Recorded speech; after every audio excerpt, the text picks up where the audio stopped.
Looks like we're live. Welcome, fellow councillors, Mayor Day, staff, to tonight's Finance and Administration Committee meeting. It's Tuesday, February the 9th, and we're starting at 6 p.m. precisely. First of all, I'd like to acknowledge our gathering this evening virtually on the traditional territories of the Subats people with thanks. If you are not speaking, if you would please just have your mic muted. I will recognize you when the time comes if you have questions or comments. For those watching at home, there's two opportunities through the agenda for you to have input on the agenda items that have been presented. One is the public input or the verbal comment. And if you have questions or comments, it's general at lakecowichan.ca. We will take a 3-minute break prior to that and prior to question period at the end. Just for your information, it's only items on the agenda that we will be responding to tonight. If you have any other questions, feel free to reach out to any one of us. Our contact information is on the website. If we don't have the answer, we will get the appropriate staff to help us respond. And with that, I'll be looking at any introduction of late items. Joseph. Yeah, there's just one item, and that is the grant and aid request for Gerald Thom Memorial Park. And the reason I didn't put it on earlier was because we haven't yet approved the grants and aid for this year. So that's what I was going to suggest, that we include that in any future discussion on grant and aid applications that we have. I know we haven't done that yet. So perhaps at our earliest convenience, we can consider the ones that have been applied for and prior to budget approval. So include that there? I think we will include it once we do discuss all the grant and aid. Would that suffice to the person who brought that forward? I don't believe it's time sensitive, and we will deal with all the grant and aid ones at the same time if that's appropriate. Mr. Fernandez? Yeah, that's nothing else to add. Excellent. So looking for approval as presented. Councillor Bomaka, seconded by Councillor Sandu. All in favor? Opposed, if any? That motion carries. Thank you.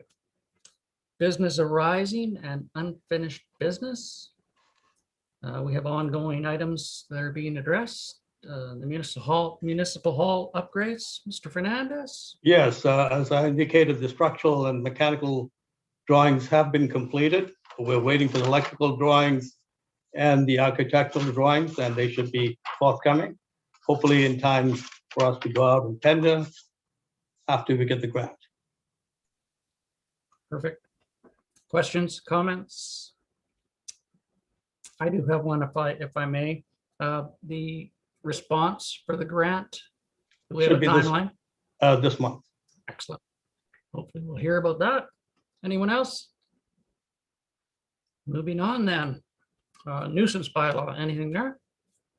I've started drafting it, and so you should have it for first and second readings at the next council meeting. That'll give you an opportunity to review it and decide if you want to move forward with it or make changes. Okay. Anyone have anything on that? I think we brought that forward as consideration for recouping some of our municipal costs on nuisance properties, aside from policing. And the fines would be different. Right. We do not pay our full portion of policing, so we would not be able to recoup those costs. Anyone else? Wow. Quiet group tonight. Okay, moving on. We have no delegations or representations. We do have correspondence. Mr. Fernandez?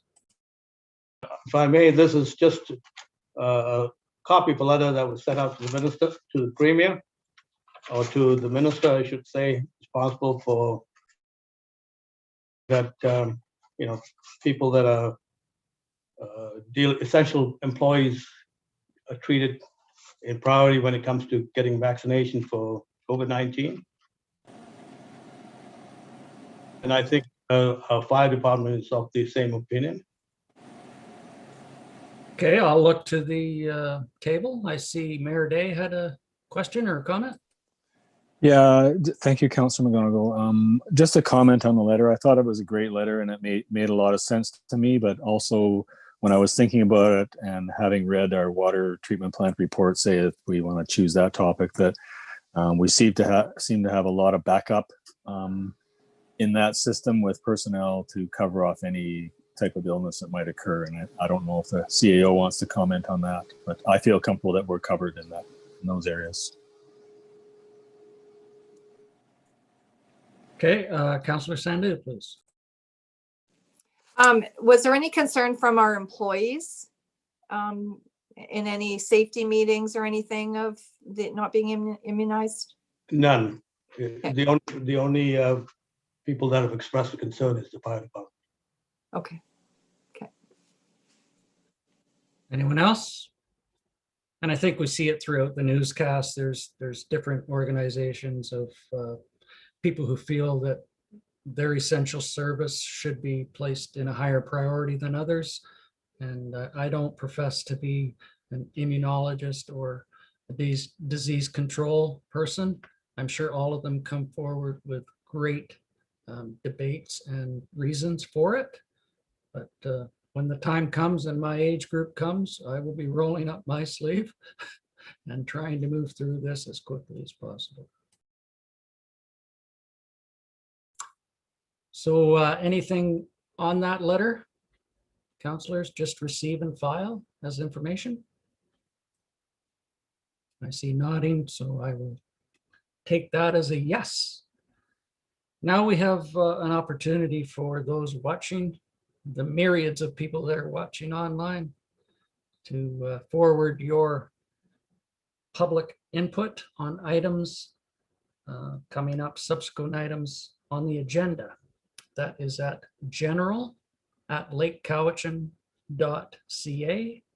We will pause at this time for 3 minutes to accommodate the arrival of those comments.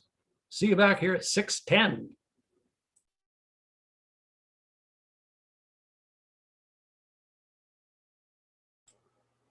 Bob, how do you get trees behind you? I want to do that. Yeah, it's pretty cool. I'm in my RV and you never know it. I'm in the forest.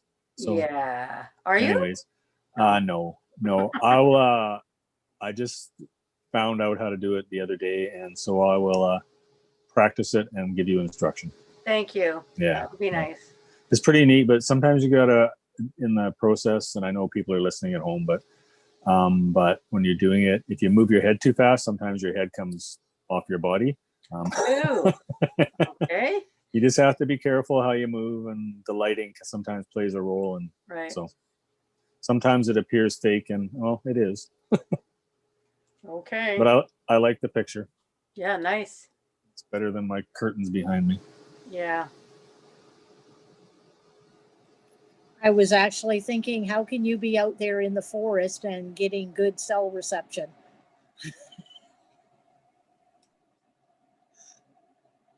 Well, this could be constructive banter while the public is listening or whatever. But I haven't found too many places in and around the lake that has bad cell reception, and I think it can be attributed to the very large cell towers over on top of the hills by Lake Town Ranch and stuff. So I can manage to get great cell service on any hillside and down by the lake, all over the place. Not too many dead zones. So that doesn't help you with your iPads, but for iPhones, like, I've been able to zoom on my phone because it's data just about anywhere I want.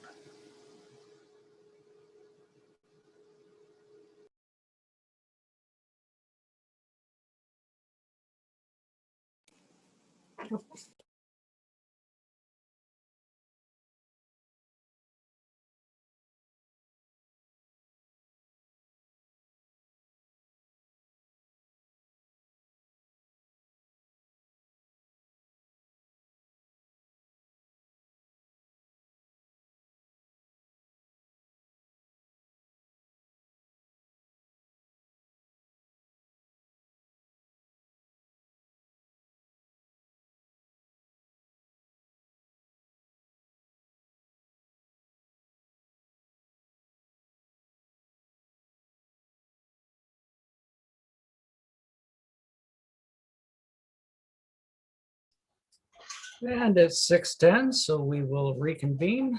Any submissions? Nothing so far.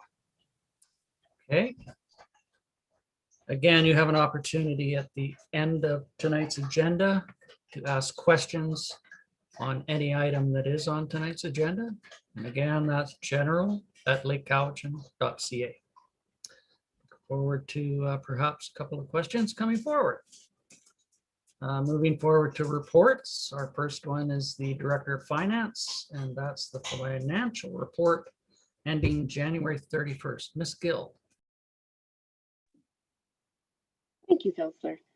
The statements are attached. We have the general sewer and water funds for the year ended December 31st and for the month ended January 31st, 2021. What needs to be noted is that the 2020 financial statements, the year end has not been finalized, so work on year end is still progressing. So those numbers will change. The 2021 budget numbers are also preliminary numbers as per the budget discussions, and they are also preliminary numbers only. The 2021 budget figures show a 3% increase in taxes at this point. There is no increase in the sewer parcel tax or the water parcel tax. And the capital projects as shown are also preliminary numbers. We're still working on the 5-year financial plan. And at the end, I've also prepared a summary that compares the 2020 budget to the 2021 budget and highlights where the increases are in both the operational and in the capital plan. And I can go through that in further detail later in the meeting. What needs to be scheduled now is meeting dates for budget review so we can go over these numbers. Thank you very much. So looking at the report, is there any questions on not only the report, but the financials? Councillor Sandid, please. I just had a couple. On page, the statement of expenditure, December 31st, 2020. So transfer to reserve funds, we had budgeted 138,000, but 2020 it's saying nothing to date. So just yeah, the transfers just haven't been done yet. okay. They'll pull up on the that's part of the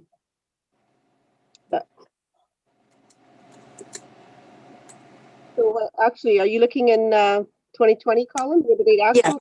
Yeah. 2020 actual. Yeah. So it is showing there that there's 138,000 budget with 137,000 transferred. Okay. Yeah. Okay. And I just had one more question. Just regarding Lakeview, I know last summer, there wasn't wood available to sell.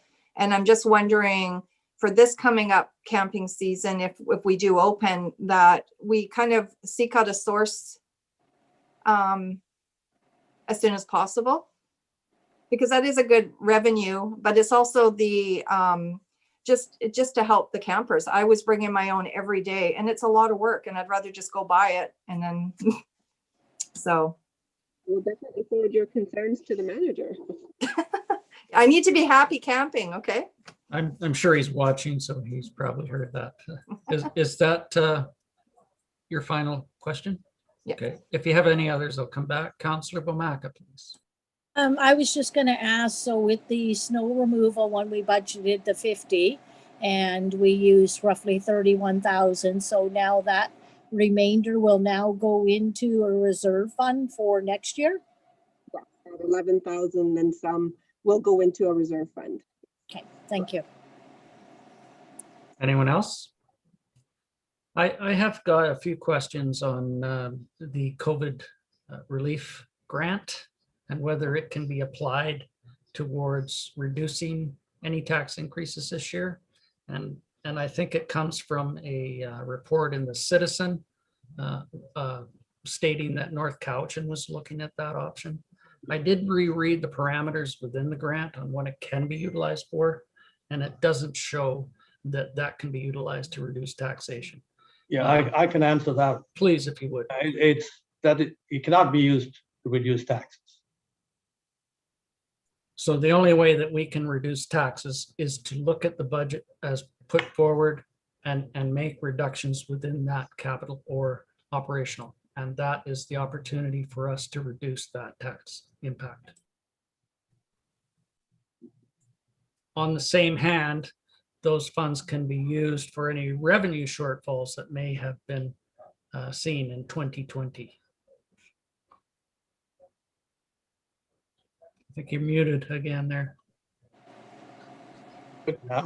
Yeah, we've seen it in Clark and a little bit in Lakeview, but not so much in Lakeview because our expenses also went down, though, but Clark for sure. I just wanted Yeah. to clarify that for anyone who's watching. There are some definite parameters that we have to work in, and reporting of how the expenditures have been used until they are expended. Yeah. And so, Yeah, Please. and we've also seen increases in trying to alleviate the issue of COVID-19. We have had to buy supplies, and we have had to make changes within each department to meet those needs. yeah, I just wanted to show that there is some guidelines as to how those monies can be spent.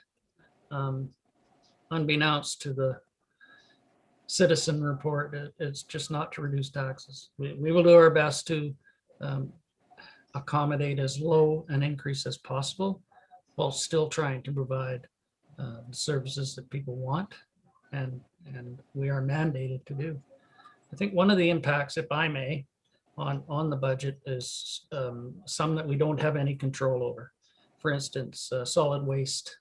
There was a large increase put forward at the regional district level, and that is where our solid waste is mandated through provincial legislation to be gathered in regional districts. That's one of the functions that they do provide.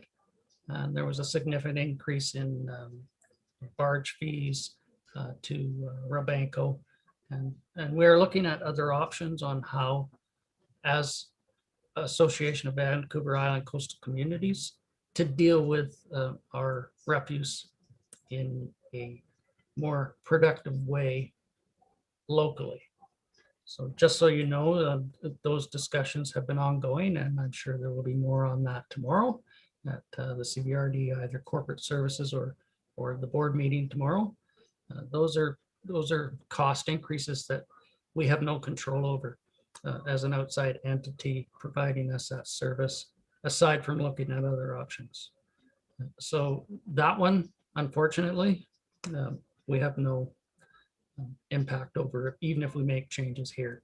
So my point is that the more people that can accommodate organics within their pickup reduces the cost of our waste management. It's $32 cheaper to get rid of the organics than it is waste. So the cost savings there could be seen with more pickup within the organic system. Sorry about that, but just had to bring that forward too. Anything else on the finances? If you do have anything, Mayor Day, please. Yes, I seen Councillor Bomaka's hand up. I don't know if she's needed to make a comment, but I do have one as well. I'll go to you first. She's Okay. had one. I'll move back to her. Yeah, just with regard to waste management, and Councillor Sandhu and I both attended a virtual event with the circular economy, and so recycling and composting is a very valuable tool. The recycling business itself, if we were to recycle everything we purchase and bring into our home, that would create what some speculate is a $3 trillion addition to the economy, not just in the Cowichan Valley, of course, but all over the world. Like for instance, they were grinding up wool sweaters and re-washing and dyeing and respinning the wool and making sweaters and selling them. So things like that, everything that was purchased was actually, that could be recycled, was recycled, and that was just another way of thinking about waste management. So I would also just encourage everybody to take advantage of any opportunity they get to recycle as well, to help control waste management. Thank you. Great, thank you very much. I'm going to go to Councillor Vomaka and then Councillor Sandu. Mine was answered already by the CAO. I was going to ask about the cost of the election for sanitizers and screens, et cetera, and that COVID fund would be able to take care of that big expense. So it was answered. Thank you. You're more than welcome. Councillor Sandu, please. I was just gonna say, I was at the Meads Creek on Saturday recycling, and there had to be over 24 vehicles there and people watching them go from one side to the next to recycle a little of this, a little of that. It's great to see, and the setup there is great. It's easy access. You can see where you need to go with what you have. So I think if we keep promoting this, then we're going to get more people doing more organic and recycling. So we need to promote it in a fashion, it's going to save money on the taxpayers. If we can do this, this, and this, and have our garbage go down, then we're saving money, and that will then in turn save on the taxpayers. So we need a Appreciate spiel. I think we have one. Reduce, reuse, recycle. Councillor Austin, please. Yeah, I was going to say, we were at the dump. I love going to the dump on Sunday because I trimmed a lot of bushes and things. That's all free. People don't need to dump that out in the bush. And I did the foam and all the different plastics, and you have to take a few minutes, but there were a few people there and everybody's really friendly. And it's always, I've never gone there when there wasn't 2 or 3 other people there doing their thing and trying to do their best to get it all right. So I do think we have to really encourage more people. It's not very far down the road, and you don't need a big truck. We just had our Jeep and a trailer, but some people just drag stuff out of a van in bags and dump it, and you don't need to have a truck to go there. So yeah, let's keep promoting that. Great, thank you very much. Anything else on anything within the finances? And again, if you do have questions, please, Mayor Day. Yes, thank you, Mr. Chair. The Director of Finance mentioned a report about a comparison to 2020 numbers to 2021. I don't see that report in my package, and I'm just wondering if anybody else does that can point me to it. I'm not sure. So I'm not sure. If we don't have it, then we won't be able to discuss it tonight. No. Is it the last page of after the financial statements? No.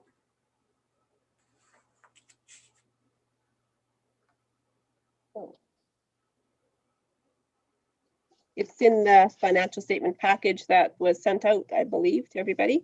Well, I don't see it. Let's have a look.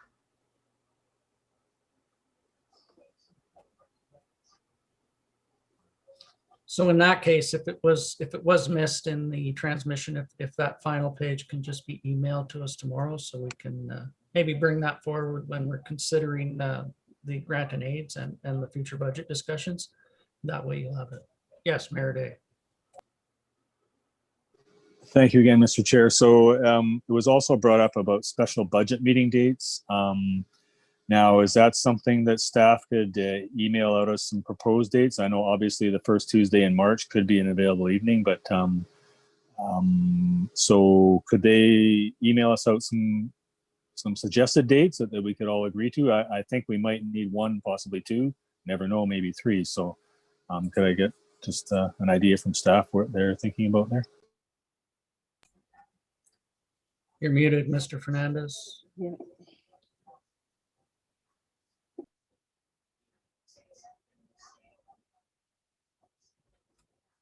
I think we'll get that answer for you here shortly. Yeah, There if we we are. can, we can have one meeting next week. Can you hear me? Yeah, we got that. So Yeah, so we can schedule one meeting next week and then do a series after that. okay, if you can give us an option for some times next week. Okay. So we can do that maybe tomorrow. I'll send you an email. Have a look at staff's Couple days. availability and Okay, we'll do that. did I see Councillor Sandu?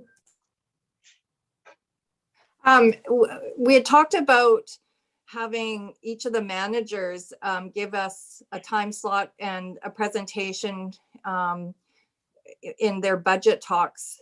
And I'm just wondering, will that be part of this? That will be part of it, yes. So it's indeed. not going to be one night of everything? No, no, okay. it'll be a series of meetings with different department heads. Okay, thank And you. then we'll do a wrap around. We'll do a wrap up at the end. Okay, thank you. So perhaps we could piggyback some of those within the agendas that are already coming forward in Public Works, for instance, with that presentation, if that works for everyone. Yeah, right But I after. think we're still going to need a separate meeting for discussion as well. It'll be better, I think. Did I miss anyone else? Okay, if we could have that final page sent if it was missed. so It's you could actually just- 2 pages. Okay, if you don't mind, Yeah. perhaps we can grab that tomorrow with some consideration of other dates. Okay. Thank you very much. Moving on then. Looking for hands, I don't see any. Looking at the building inspector's report. Mr. Fernandez.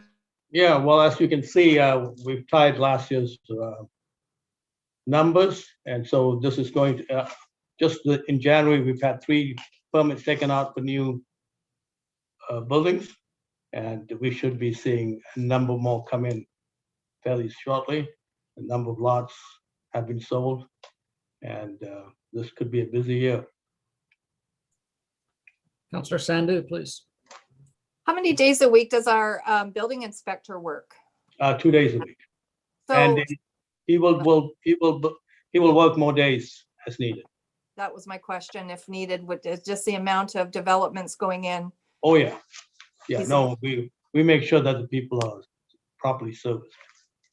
Thank you very much. Anyone else? Properly serviced. Service the lot. Service a lot. Yes, yes. Okay, that's just for information, just to show you what is transpiring within the new builds or renovations. Next is the Lake Cowichan Fire Department Incident Report for December 2020.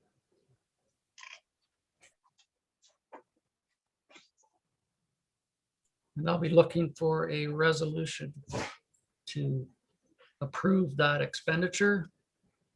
Moved by Councillor Austin, seconded by Mayor Day, that council approve the expenditure of $7,427.29 for the Lake Cowichan Fire Department December 2020 monthly incident report. And with that, is there any questions on that report? Seeing none, are you ready for the question? All those in favor? Opposed, if any? That motion carries. Thank you very much. And with thanks to our volunteer fire department for the response that they provide. Coming forward, bylaw offers a report for January 2021. Would you like to speak to this, Joseph? I can indeed. What we've done is we've made out a form so he can easily fill that out. And as you can see, there's not a lot of issues that have arisen, just parking issues, dogs, and that's it, I would say. And illegal burning, we just deal with that on an ongoing basis. We try not to fine people if we can. We give them warnings and usually do get compliance in most cases. People have been pretty good, but we do have one ongoing issue on North Shore Road. I think it's attached to that report. If you see, it's in the back. I think one of the Councillor Womaka had sent in a complaint last week. Or rather, she received a complaint, I should say, and so I made the bylaw officer deal with that. He's been dealing with that on an ongoing basis, but things came to. I still don't think that issue has been resolved. We're still working on it. Okay, Councillor Austin, please. 2 questions. One, is there a fine for barking dogs if it keeps going on? Are they warned first and then fine? Is there fine? Because it can be really annoying. Yeah, yeah. Well, we try not, in that issue, we try and get compliance because, you know, it's a tough one because we try and catch the dog barking, but you know, a lot of times that's impossible. Right? Yeah. It's hearsay, right? So it's a bit tough to deal with. And the North Shore property, I think we all got an email and some pictures and things again. People say things like we have to shut it down. That's really not our job to shut it down. What do we do actually? Yeah. Because people are asking questions. I think a topic we discussed earlier on the nuisance bylaw will give us some more Teeth. accommodations and teeth within that unsightly bylaw Mhm. to perhaps recoup some of those costs that we are incurring in bylaw, for instance, on repeated reports of contraventions within that. So that is an avenue that we as a municipality can take within our bylaw portion. As to the accusations of other activity, that would be for the RCMP Right. to follow through on, unfortunately. And I know they are quite aware of that nuisance property, as I will call it. And they have worked diligently with us on trying to resolve that issue. Right. Anyone else? And if I may, it's actually involved a lot of our resources, public works, the fire department, bylaw enforcement, and even the RCMP. So it's an ongoing issue. We hope to get it resolved somehow. Thank you. I have Councillor Sandu, and then I think I saw Mayor Day's hand. Like just on continuous complaints on different residents and different reasons. I don't want the community to think that we're just a township that just, you know, drops by your house and says, hey, no more of that. And then next week, come back again if there's the issue. I think we need to be clear and precise with if it's more than 1 or 2 times, and even dog barking. I had the bylaw officer a number of years ago come to my house twice, saying our dog was barking inside our house. And so I understand how to prove it because I was on this side of it, but I also, there has to be a reprieve for the people that are complaining about it. There has to be something for them that they have to listen to it at 11 o'clock at night or 3 o'clock in the morning, and it's the same pattern. So all I'm saying is I think we need to make sure we're not just knocking on their door and saying, okay, this is your 10th warning. We need to kind of do something about it. So I think we need to get that on our radar and within our bylaw. Thank you for that. Mayor Day, you're next. All right. Yes, thank you very much. And I heard a recent comment from our local RCMP recently that said we need to have those calls. So just a reminder to the public that when there's issues and they need help or looking for resolution, to call the appropriate authorities. If it's the RCMP, please call the RCMP. They need to have those calls logged in their system. And when they have a bylaw complaint, please call.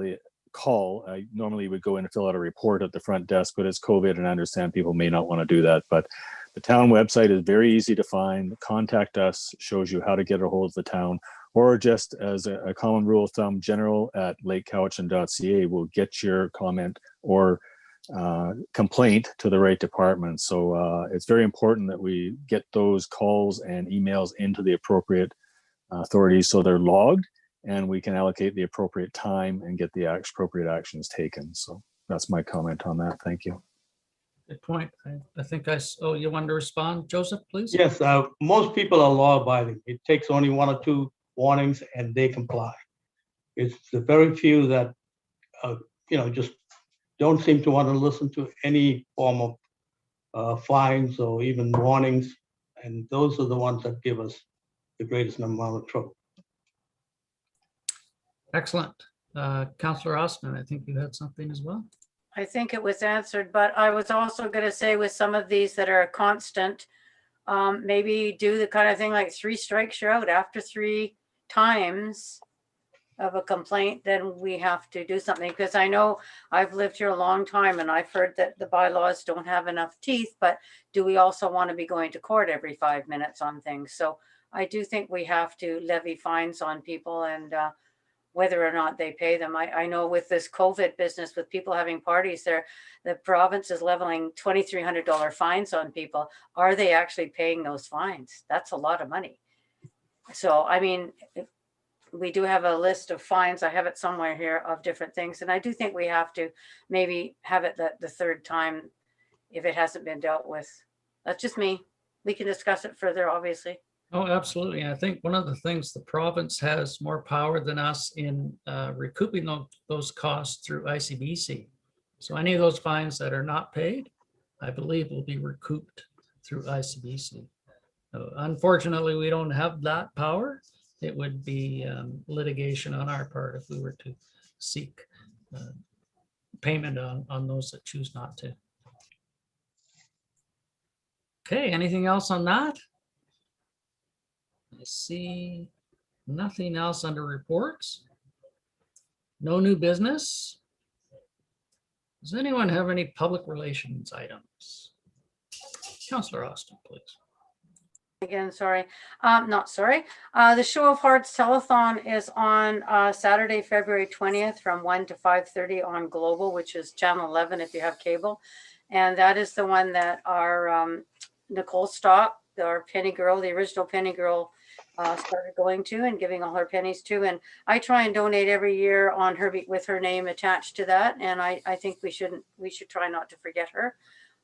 If people can, anybody that can afford it, to do it, it would be a good idea. I don't watch the whole show. It goes on for quite a long time, but it's really neat to watch all the different people that come on and the help that the children get. And I think it's really important. And there's I got it in the mail because I do it every year. So February 20th. Thank you. Thank you. And I think this year it's more important than ever to, if you can, to try to donate what you can. Given some of the lack of in-person training, for instance, whether it be speech therapy or physiotherapy or any other form that they may need, it has been lacking for a year. So these children are a year behind on moving forward with their rehabilitation.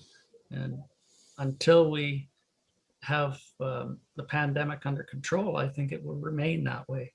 It's pretty hard to do virtual speech therapy or virtual physiotherapy. I don't know how I would accommodate that, but they are doing the best to accommodate those in need. But it is more important this year than ever, given the type of service that they're trying to provide. Anyone else? Mayor Day. Thank you very much, Mr. Chair. If we could, I could just ask for a comment from the CEO on the reports of an oil spill in the river today. It did happen to make the Gazette online newsfeed, so perhaps you could just give public a little update on what happened there. And I know for myself personally, I think we all heard it. People were running up to me just on the street, walking their dogs, saying, "Did you see the oil slick in the river?" So perhaps comments from the CEO might appease the public, at least on what happened there. Yes, I can do that. We had complaints this morning about an oil leak on Park Street. And what happened is we took a while for Public Works to determine where that leak was coming from. And finally, it was determined that it was a leaky tank, an oil tank, a heating tank, I guess. And so they determined that was where the leak was coming from. And they were able to rectify the situation. And I think the homeowner is dealing with the insurance people. And also MOE, the Ministry of Environment, came on site this afternoon, I believe, and they were also dealing with it. I think the matter was, well, was taken care of early this afternoon. Councillor Sandu, follow up? Yeah, just, so I haven't been downtown today. So was it able to be contained in, those, whatever that's called? Yeah, they have some berms, I think. Berms, thank you. Yeah. Okay. Yeah. I'm just thinking of the people down the river, Yeah, Um, but there was a fair bit of oil slick that went into the river. Yeah. So that was, before it was discovered, really. yeah, yeah. Okay, thank you. Mayor Day? Thank you very much, Mr. Chair, and thank you, Mr. Fernandez, for that. I think we're just be thankful it wasn't a large gas tank in any one of our gas stations or anything. So that is huge. So thank you very much for that. I don't want to steal any of Councillor Sandhu's thunder if she was going to make comments, but thank you very much for Council for authorizing our attendance to the local government leadership leading in unprecedented times, drafting a blueprint for the new normal, the virtual conference that we both attended. I've had brief conversations with Councillor Sandhu. I think we both gained a lot of knowledge from that, and that we can apply to our duties and how we do things. And probably best to just share that with you as we go along, as we see those things come up. I have 3 pages of notes, so and I enjoyed it, and I was skeptical about the virtual platform before I started because I enjoy the UBCMs and I enjoy the ABICCs, but perhaps the new normal may be a hybrid on attending certain conferences, because it was very nice to be able to sit in the comfort of my own home for an 8-hour session instead of on a hard auditorium chair for that amount of time. Sometimes I wished I was a smoker so I could get up and stretch my legs and go outside, but not really. But yeah, anyways, really enjoyable, and thank you for the opportunity to attend. Thank you. Would you like to add to that thunder, Councillor Sanders? The thunder. No, I thought the whole format of